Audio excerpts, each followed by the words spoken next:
1 à 2 fois par an, la petite ville d'Oberried, en Forêt-Noire, accueille un convoi peu ordinaire. Direction le Barbara-Stollen, une ancienne galerie minière creusée dans la roche du Schauinsland, qui culmine à près de 1300 mètres. À l'intérieur du camion, des conteneurs en acier inoxydable remplis de microfilms.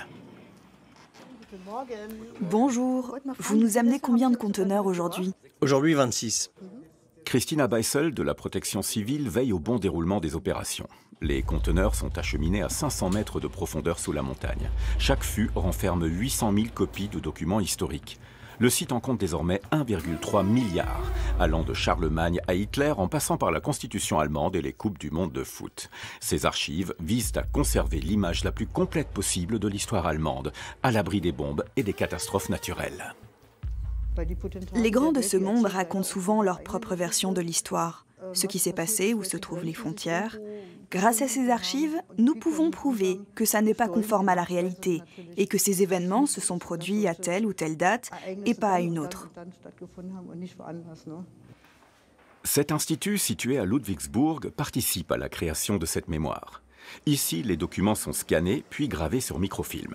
Leur durée de vie peut ainsi atteindre 500 ans. C'est bien plus que les supports numériques. Autre avantage, pour les lire, nul besoin d'appareils sophistiqués. Une simple loupe suffit. Comment les archivistes choisissent-ils les documents à conserver pour les générations futures? Jürgen Treffeisen, historien, travaille sur les procès menés dans le cadre de la dénazification. Il nous explique comment s'opèrent ces choix dans les dossiers des tribunaux spéciaux mis en place après-guerre. Nous allons d'abord choisir un tribunal de ville universitaire et des professeurs impliqués dans le national-socialisme.